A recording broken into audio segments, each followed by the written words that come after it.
Pemirsa, Anda kembali menyaksikan Lampung Economic Summit 2022 bersama saya Dominikus Widodo. Kali ini kita masih berdialog tentang genjot belanja pemerintah daerah di awal tahun.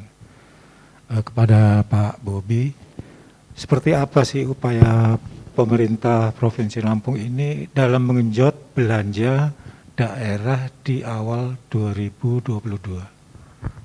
Ya, saya menjelaskan begini. Di sesi pertama APBD provinsi.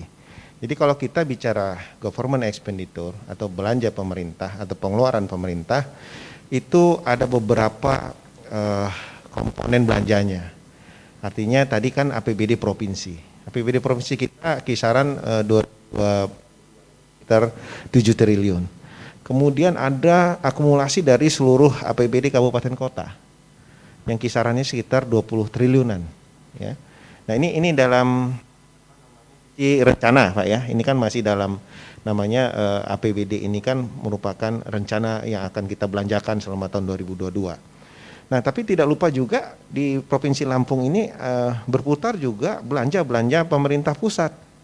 Gitu. Yang melalui APBN itu melalui Dekon TP atau DAK. Kalau DAK dia masuk APBD gitu, jelas kelihatan. Tapi ada Dekon TP, kemudian juga ada belanja lembaga-lembaga vertikal. Seperti Polda misalnya, ya, aparat hukum Kajati, kemudian juga ada aparat pusat lainnya yang memang mereka juga mendapat share belanja dari kementeriannya atau dari lembaganya.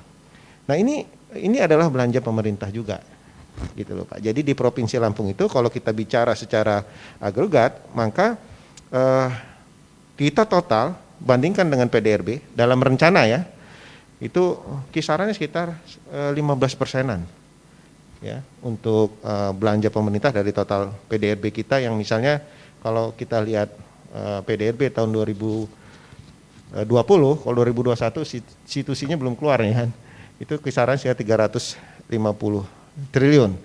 Jadi kalau belanja pemerintah itu ya main di angka 45 sampai 50 atau 60 triliun belanja pemerintah tersebut. Yang betul dikendalikan oleh provinsi karena kita menganut pendekatan otonomi daerah, sistem otonomi daerah, maka yang dikelola dikendalikan secara penuh oleh pemerintah provinsi adalah belanja APBD provinsi yang totalnya 7 triliun, tapi tentunya juga tadi betul saya sepakat bahwa memang kita bisa mendorong dari kawan-kawan kita di pemerintah kabupaten kota, makanya tema hari ini kan bagaimana kita bersinergi ya.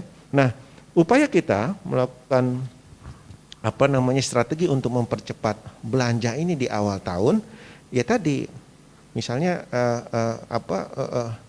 kita melakukan proses administrasi yang efisien gitu, supaya administrasi ini tidak menghalangi untuk realisasi dari belanja kita di awal tahun atau di triwulan 1 ini misalnya. Jadi kita upayakan juga misalnya proses pengadaan lelang. Kalau dulu mungkin sampai di triwulan kedua banyak yang belum selesai, tapi kan kita lihat dari tahun ke tahun itu proses itu semakin baik gitu, semakin cepat gitu. Di triwulan 1 ini nanti kita sudah mulai melakukan proses pengadaan barang dan jasa juga untuk belanja modal infrastruktur dan sebagainya. Ya, jadi di triwulan kedua itu pasti sudah ada yang terrealisasi untuk belanja modal. Dan ini juga kita memperhatikan juga arahan dari pemerintah pusat dari Pak Presiden. Nah, yang menjadi tantangan itu yang juga menjadi peringatan lah katakan dari warning dari pemerintah pusat itu dana-dana Pemda yang mengendap gitu Pak. Nah tapi kalau proses belanja-belanja yang rutin itu memang kita selalu keluarkan. Tapi ingat juga realisasi belanja itu kan tergantung ketersediaan anggarannya. Itu yang saya bilang 50% itu kan kita sangat tergantung dari PAD, dari pajak yang kita serap dari masyarakat ya. Nah ini polanya itu boleh dilihat tuh datanya di Dispenda itu kan. Polanya kalau di triwulan 1, triwulan 2 itu memang agak low gitu. Nanti mulai ningkat-ningkat itu mulai triwulan 3, Agustus, September sampai Desember ya. Ya. Nah, tapi upaya-upaya stimulan itu yang seperti kata Pak Asrian tadi, misalnya bagaimana mendorong orang untuk membelanjakan uangnya terutama untuk kelompok-kelompok masyarakat menengah ke atas, itu memang sudah kita lakukan juga gitu. Ya, contoh kita mempermudah pembayaran pajak untuk kendaraan bermotor. Sekarang bisa secara ya cukup ke ATM aja bisa bayar pajak, Pak. Sekarang. Dulu kita punya di mal-mal ya untuk penerimaan pajak kita. Tapi karena pandemi mallnya tutup, ya tutup juga itu gerainya. Jadi upaya-upaya strategi-strategi itu kita lakukan. Juga misalnya bagaimana kita, karena sekali lagi belanja itu terkait dengan ketersediaan anggarannya, kita misalnya melakukan pemutihan gitu. Pemutihan istilahnya itu mengkinikan masa depan gitu, Pak. Iya, jadi memang ada pengorbanan. Seharusnya kita gitu kan, karena ada pemutihan itu kita berkurang kan, tetapi uangnya kita peroleh sekarang gitu. Karena kita dorong masyarakat dulu bayar nih sekarang gitu. Sekarang kita terimanya kita belanjakan, dan di dalam ekonomi ya, time itu juga sangat berpengaruh gitu untuk mendorong memacu ekonomi. Nah, jadi itu Pak upaya-upaya kita, selain tadi bagaimana mengefisienkan administrasi, mempermudah dan seterusnya, juga segera melakukan proses pengadaan barang dan jasa di pemerintah, karena kita juga nggak mau percepatan yang kita lakukan keluar dari koridor aturan atau koridor hukum. Mungkin itu Pak dari saya. Untuk Bu Puji, ini penyerapan anggaran ini kan kerap menjadi masalah di akhir tahun ya. Ini sudah rutin ini ya. Kemudian seperti apa langkah Ditjen Perbendaharaan untuk 2022 ini agar penyerapan anggaran kita lebih teratur, lebih rapi, dan sesuai dengan target apa yang sudah dan akan dilakukan oleh Ditjen Perbendaharaan. Baik Pak, jadi sebelum kami menyampaikan terkait tadi apa yang dilakukan sih agar penumpukan anggaran tidak terjadi di akhir tahun. Sebetulnya seperti sudah saya sampaikan tadi ya, apabila kita semuanya disiplin dalam pelaksanaan anggaran itu sih insya Allah tidak terjadi penumpukan. Tetapi memang kondisinya seperti tadi juga disampaikan Pak Bobi juga ya Pak ya, tadi ada kondisi-kondisi tertentu yang akhirnya target-target itu tidak terpenuhi. Nah, kalau dari sisi kami kalau di Ditjen Perbendaharaan itu sudah pas dengan tema hari ini. Sebenarnya kuncinya satu adalah sinergi, kolaborasi dan koordinasi. Kemudian yang kedua ada disiplin pelaksanaan anggaran. Kenapa ini perlu sinergi, kolaborasi dan juga untuk koordinasi?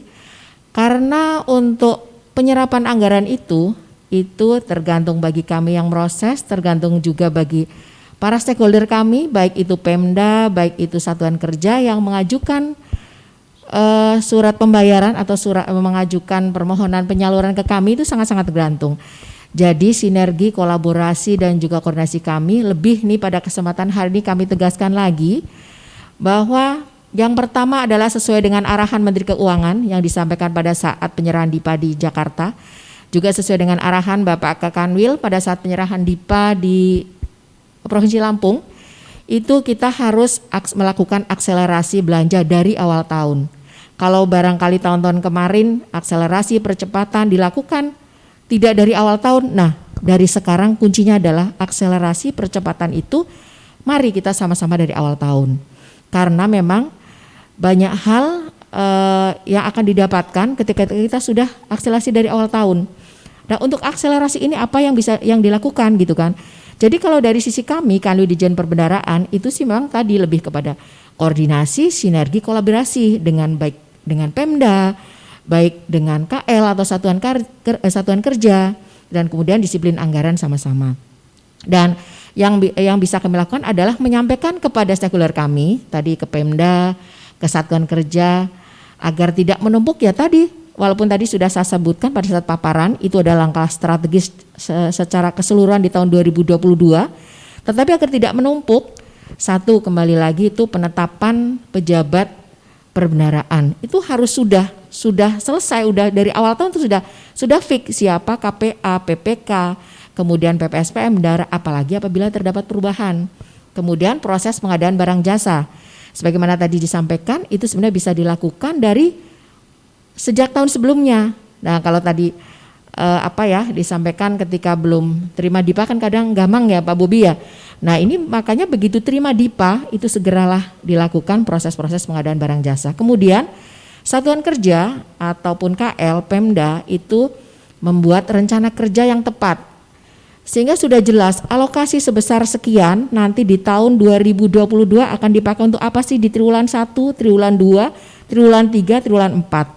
Dan itu tentunya kembali lagi diiringi dengan kedisiplinan, karena kalau dibuat rencana kerja tetapi tidak dilakukan secara disiplin, itu pun tidak akan terrealisir upaya kita untuk mengakselerasi belanja dari awal tahun. Di samping itu, untuk seperti misalnya dana transfer yang berkaitan dengan Pemda, yang pada saat ini juga cukup tinggi. Nah itu kami pun sangat-sangat berharap, kami berkoordinasi dengan Pemda, baik melalui dari Kanwil kita sendiri maupun melalui KPPN, agar pemenuhan persyaratan dokumen itu segera juga dilakukan di awal waktu. Jadi tidak disampaikan di akhir waktu, batas waktu, karena kondisinya itu di samping tadi kalau disampaikan di awal waktu, di samping untuk percepatan belanja juga, kemanfaatannya ke masyarakat juga cepat sampai, bagaimana kemanfaatnya. Di samping itu apabila ada kendala-kendala itu masih ada solusi-solusi. Itu tadi sudah terkait pejabat pengadaan, proses pengadaan, rencana kerja yang tepat, kemudian juga dokumen persyaratan, disiplin anggaran itu pasti. Kemudian tidak kalah pentingnya adalah evaluasi pelaksanaan anggaran, baik secara mandiri oleh satuan kerja maupun Pemda maupun oleh kami di Ditjen Perbendaharaan.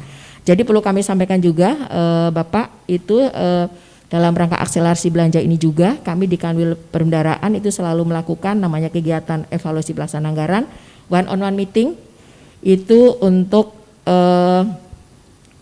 menggali apabila ada satker-satker atau satker-satker yang memang penyerapannya masih rendah. Artinya dengan kegiatan evaluasi itu baik secara mandiri oleh satuan kerja, Pemda maupun oleh kami, itu sangat-sangat berharap ke realisasi belanja dapat terakselerasi dari awal tahun, jadi tidak menumpuk di akhir tahun. Itu seperti itu. Kalau target tadi Pak, target itu target minimal Pak. Bahkan kalau akhir tahun, walaupun triwulan 4 itu target secara umum itu 90%, itu seperti tahun kemarin kita ditargetkan 95% bisa tersampaikan, bisa terrealisir. Yang artinya juga kemanfaatannya kepada masyarakat makin besar.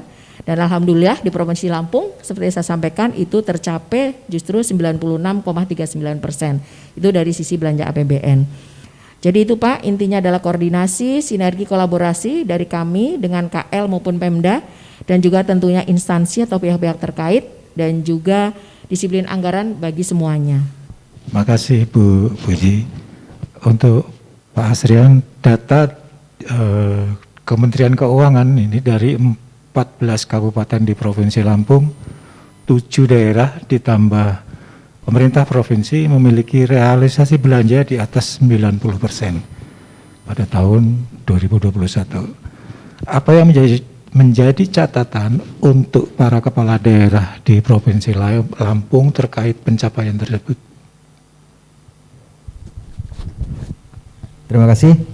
Ya, jadi memang Lampung provinsi dan beberapa kabupaten kota kan realisasi cukup tinggi ya. Itu harus kita apresiasi sebagai bentuk kesungguhan itu ya.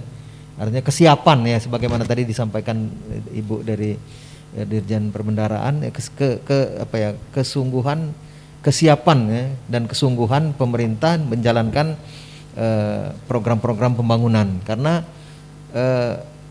banyak diantara rendahnya realisasi itu terkendala faktor-faktor administrasi ya, faktor-faktor proses yang lambat.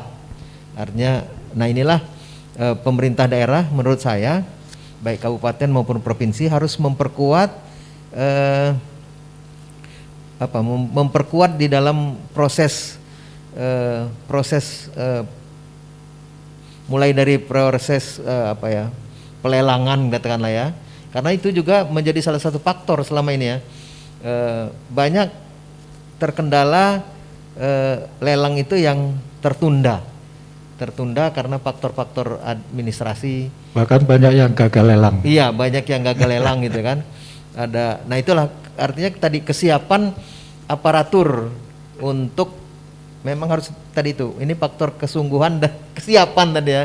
Sehingga proses itu karena memang ada karena prosesnya yang transparan dan cukup rigid gitu ya. Ini banyak juga ASN yang tidak merasa siap ya untuk melaksanakan. Seringkali itu ada terkendalanya demikian. Salah satu contoh ada anggaran pusat misalnya yang ke daerah 17 miliar hanya terrealisasi 10 miliar gitu kan. Itu kan sangat luar biasa potensi yang tidak bisa berdampak ekonomi kepada daerah yang sudah teralokasi ya, artinya sudah ada dan sudah teralokasi tapi tidak bisa karena faktor-faktor kalau kita telusuri katakanlah di antara faktor tadi ada proses tendernya, pengadaan yang ya harusnya semua pihak bisa tadi kolaborasi bersinergi ya. Artinya kalau ada kekhawatiran yang cukup tinggi di kalangan ASN untuk proses ini karena akan berdampak aspek hukum misalnya, mungkin ya artinya bagaimana sinergi antara pihak penegak hukum atau jangan masuk setelah terjadi proses, tapi bagaimana pencegahan ya, aspek pencegahan ini dalam proses itu sudah bersinergi saya pikir. Nah ini faktor yang penting menurut saya karena ini pertama akan menguatkan ASN untuk mengambil risiko karena sudah bersinergi semua pihak yang dari prosesnya, artinya dari awal itu sudah dilakukan sama-sama untuk bagaimana proses ini benar gitu, dijamin sama-sama gitu. Nah ini nih saya pikir hal-hal yang bisa mempercepat ya, menguatkan proses pengadaan karena kendala yang utama itu ya di dalam proses pengadaan ini saya pikir gagal lelang dan yang lain. Demikian. Baik, kita tahan sejenak obrolan ini dan jangan kemana-mana. Setelah ini kita akan kembali di Lampung Economic Summit 2022. Tetaplah bersama kami.